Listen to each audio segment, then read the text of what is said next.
মাত্র 2 দিন আগে বাংলাদেশের একটি জেলার নাম হলো বৃহত্তর ফরিদপুরের মধুখালী একটা উপজেলা নাই, জোরে বলেন। ওই মধুখালী উপজেলায় একই গ্রামে হিন্দু মুসলমানদের বসবাস। রব কাকে বলে? বন্ধু আমার বড় ভাই আব্দুল আলামিন ভাই আপনাদের সুন্দর কথা বলবেন, সময় কম। আমি গুনাহগার, শুধু এইটুকুন বলবো, আমার চোখের দিকে একটু তাকায় দেখেন রব কাকে বলে। মুসলমান তাকান আমার দিকে। এই পৃথিবীতে কিন্তু অনেক প্রাণী আছে, কিন্তু কেউ কেউ গুণে বলছে এই পৃথিবীতে প্রাণী হলো মোট 18,000 মাখলুকাত। এটা কিন্তু সবচাইতে বড় মিথ্যা কথা। 18,000 মাখলুকাত আপনাকে বললো কে? কিন্তু আপনি গুণে দেখবেন 18,000 নয় বন্ধু, সত্যি কিন্তু প্রাণী কোটি কোটি রকম আছে। আপনারা বুঝতেই পারবেন না কত প্রাণী আছে। প্রত্যেকটা প্রাণী কিন্তু বাঁচতে চায়, আর বাঁচতে হলে কিন্তু তাকে খাবার খেতে হবে। খাবার ছাড়া কিন্তু কোনো প্রাণী বাঁচতে পারে? মশাও কিন্তু খায়, মাছিও কিন্তু খায়, একটা পিঁপড়াও কিন্তু খাবার খায়, কিন্তু নিয়ম তাকান আমার দিকে কেমনে খায়। আপনাদের বাড়িতে যদি ছোট্ট মুরগির বাচ্চা থাকে, ওই মুরগির বাচ্চা কেবল মায়ের পেটের ভিতর থেকে আজকে বের হয়েছে, একদিনের মুরগির বাচ্চার সামনে আপনি চাউলের খুদ যখন ফালায় দিবেন, মুরগির বাচ্চা জীবনেও খায়নি, আজকে কিন্তু প্রথমে খাবার খাবে। কে যেন তাকে ডাকতে বলে, মুরগির বাচ্চা দুনিয়াতে যতদিন বাঁচবি তোর সামনে যখন খাবার দিবে তখন তুই খাবারটা খাবি মাথা নত করে, কিন্তু চাউলের উপরে টোকা মারবি। মুরগির বাচ্চাকে বলে দেওয়ার পরে আল্লাহ বলে দেয় মুরগির বাচ্চার খাবার খাওয়ার নিয়ম হলো মাথা কিন্তু নত করতে হবে চাউলের সামনে। খাসি যদি আপনার বাড়িতে ছাগল থাকে, ওই ছাগলের সামনে আপনার কাঁঠালের পাতা দিয়ে দিবেন। ছাগল যদি মনে করে মাথা নত করব না, তাহলে কিন্তু মুখে খাবার যাবে না। শর্ত হলো তোমাকে ওই খাসিকে বকরিকে কিন্তু মাথা নত করতে হবে। আপনাদের বাড়িতে যদি গরু থাকে, গরুর সামনে খের দিবেন, শর্ত হলো মাথা নত করতে হবে কিন্তু খেরের সামনে। আপনাদের এলাকায় যদি সার্কাসের হাতি আসে, ওই হাতির সামনে আপনি বিশাল বড় 2টা কলার গাছ দিবেন।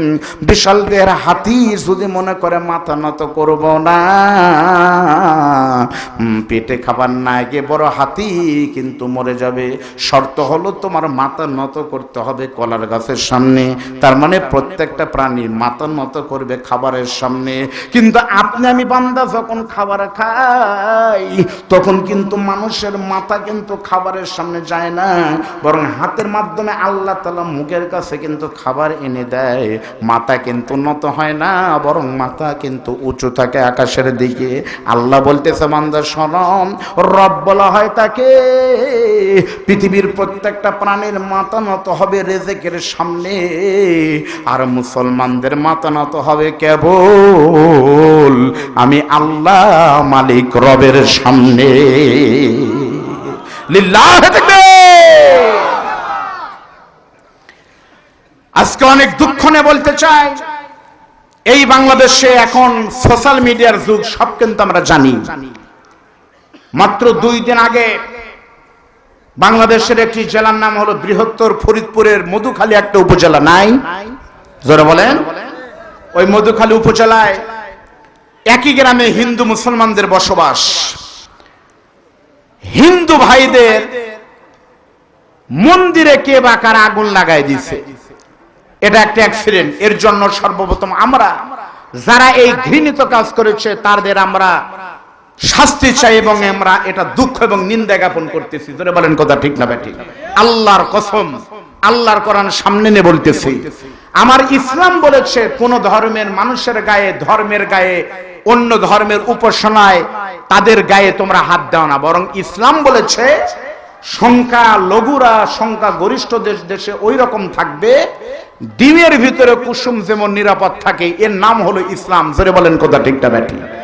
আমার ইসলাম শিখিয়েছে তোমরা আল্লাহ রাসূল শত্রুকে খাবার দিয়েছে, আল্লাহ নবী বুড়ির গায়ের কাঁটা দিয়েছে, সেই বুড়িকে শুশ্রূষা করেছে। এটাই আমাদের আদর্শ। পৃথিবীতে প্রমাণিত হয়েছে মুসলমানরা শান্তিতে বিশ্বাস করে। তার প্রমাণ হলো একদিন আগে পরে ভারত আর বাংলাদেশ স্বাধীনতা লাভ করেছে। একদিন আগে পরে 14 আগস্ট আর 15 আগস্ট, তাই হয়েছিল না ভাই? তখন থেকে শুরু করে ভারতে শত শতবার মুসলমানদের উপরে হামলা হয়েছে। বাংলাদেশে কেউ বলতে পারবে না কোন মসজিদ থেকে খতিবের নেতৃত্বে, কোন মাহফিল থেকে বক্তাদের নেতৃত্বে হিন্দুদের মন্দিরে খ্রিস্টানদের উপর আক্রমণ হয়েছে, কারণ আমার ইসলাম সেটা শেখায় না, আমরা করিনি, কোনোদিনও তা করব না। জোরে বলেন কথা ঠিক না ঠিক?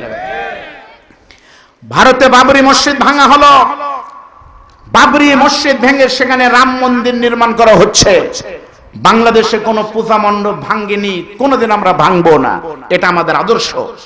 আজকে যদি কোনো হিন্দু ভাই এখানে এসে থাকেন, আমি আপনাকে অনুরোধ করে বলতেছি, আপনি মঞ্চে চলে আসতে পারেন, আমার মাওলানা প্রিয় ভাইকে তুলে দিয়ে প্রয়োজন আপনাকে জায়গা দিব, আমরা প্রমাণ করব আমাদের শান্তির ধর্ম।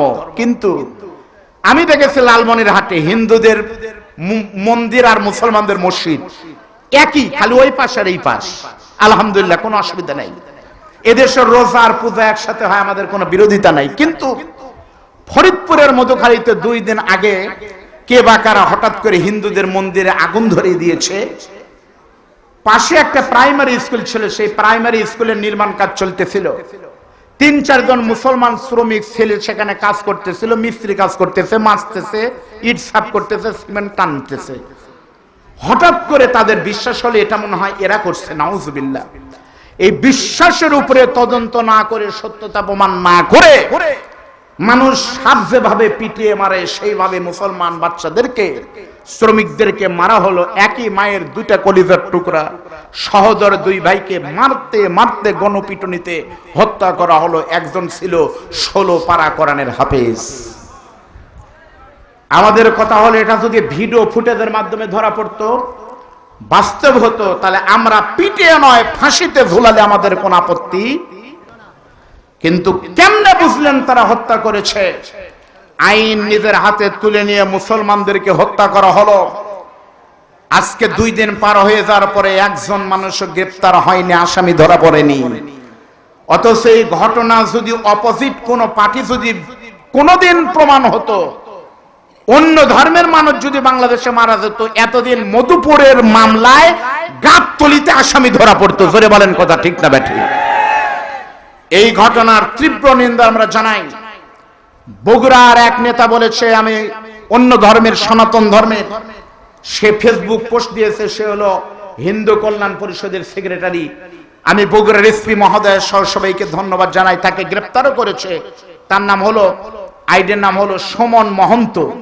সে বলেছে এইভাবে, আমি বলে দেখে বলি যেন ভুল না হয়, এগুলো রেকর্ড হচ্ছে, ফরিদপুরের 4টা মোল্লা খতম, সামনে আরো অনেক কিছু হতে চলছে, সনাতনীরা রেডি হওয়া প্রস্তুত, ফরিদপুর দিয়ে শুরু, জয় শ্রীরাম।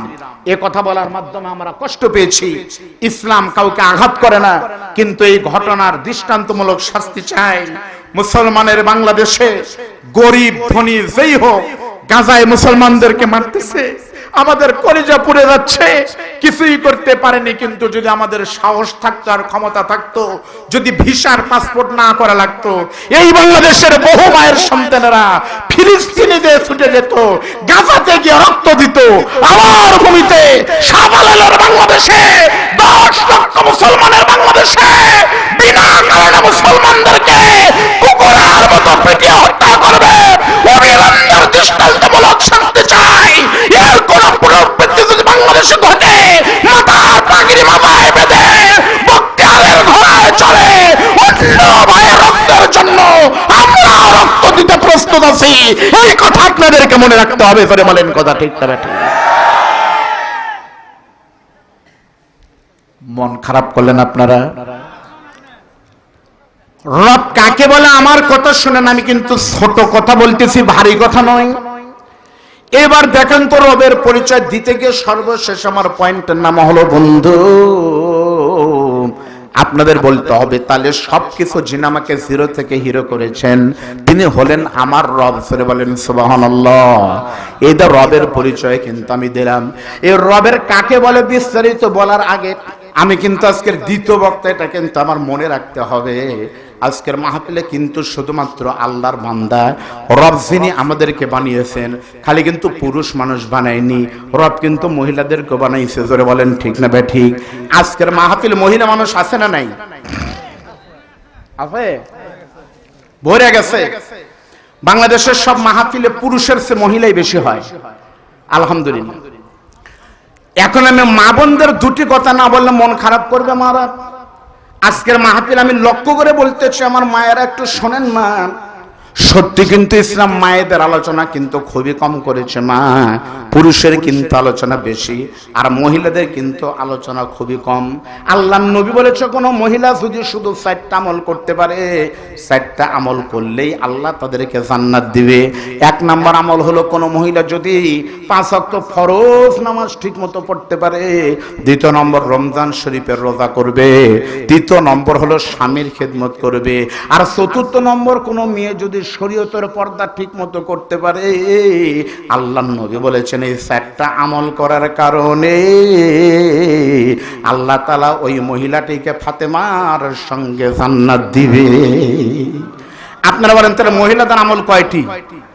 1 নাম্বার নামাজ, রোজা, স্বামী আর পর্দা। এই 4টার ভিতরে সবচেয়ে গুরুত্বপূর্ণ সেইটার নাম কি ভাই বলেন তো? পর্দা। সেটার নাম কি? মহিলাদের কিন্তু পর্দা সবচেয়ে আগে। মা বোনদের পর্দা কেমন হবে আমি বলতেছি হযরত ফাতেমার মতো। এখন কথা হলো হযরতে ফাতেমাকে আমি আপনাদের কাছে প্রশ্ন করতে চাই, বলেন তো আপনারা জবান খুলে বলবেন হযরতে ফাতেমাকে?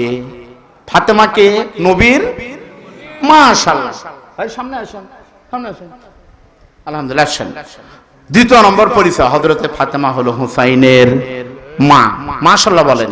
3 নম্বর হযরতে ফাতেমা হলো হযরতে আলীর বিবি। 4র্থ নম্বর আরেকটা পরিচয় আছে, বলেন তো হযরতে ফাতেমা কে? আসবে না? মাশাআল্লাহ। সবচেয়ে বড় পরিচয় হলো হযরত ফাতেমা হলেন জান্নাতের নেত্রী সর্দারিনী, ঠিক না ভাই? তাহলে আল্লাহর নবীর 4টা মেয়ের ভিতরে বড় মেয়ে, 2 নম্বর মেয়ে, সেজো মেয়ে, কোন মেয়ে চান্স পাইল না, কিন্তু ফাতেমা কেন নবীর মেয়ে, জান্নাতের নেত্রী হলো ফাতেমাতু সাইয়্যিদাতু নিসাই আহলিল জান্নাহ। কেন ফাতেমার নেত্রী হলো? কারণ আছে না নাই জোরে বলেন? এই কারণ আমি আপনাদের বলবো, 1 মিনিট একটু আমার দিকে তাকান।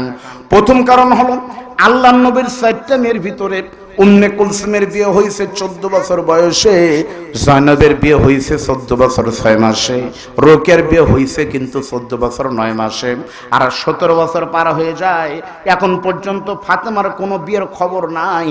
নবী আমার চোখের পানি ফেলে কাঁদতেছে আর বলে, মনিব আমার বড় 3টা মেয়ের বিয়ে হলো তাড়াতাড়ি, আমার ফাতেমা কি তোমার কাছে হলো এতই ভারী? ফাতেমার বিয়ের ঘটক তুমি বলো তো, কেন পাঠাও না আমার বাড়ি? আল্লাহ ডাকদা বলেন, হাবিবুল্লাহ আপনার বড় 3টা মেয়ে সাধারণ আমল করার কারণে সাধারণভাবে বিয়ে হয়েছে, জান্নাতে যাবে, আর আপনার ফাতেমার জীবনে এমন কিছু গুরুত্বপূর্ণ আমল আছে, এই আমলগুলো পছন্দ হওয়ার কারণে ফাতেমার বিয়ের ঘটকের দায়িত্ব আমি আল্লাহ নিজে গ্রহণ করেছি। আলহামদুলিল্লাহ।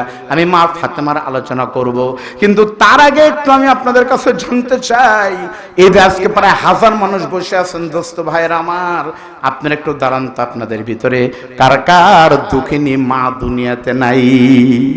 মা নাই, ঈদ করছেন মা ছাড়া। মা ছাড়া ঈদ হয়েছে কাদের কাদের? একটু হাত তোলেন তো। মার হাতের সেমাই লাচ্ছা অনেকে খেতে পারে না, আছে না বাবাতে? আছে। কারা কার একটু হাত তোলেন তো, অনেক মানুষ। এবার হাত নামা একটু হাত দেখান তো, কার কার বাবা নাই? ওই দলে কিন্তু আমিও আছি ভাই, আমারও বাবা নাই, হাত নামান। ছোট্ট একটা কথা বলি, পৃথিবীতে সবকিছুর কিন্তু পরিবর্তন আর নকল হয়। এই বছর বক্তা আমরা এসেছি, আগামী বছর আরো বড় বক্তা কিন্তু আনতে পারবেন।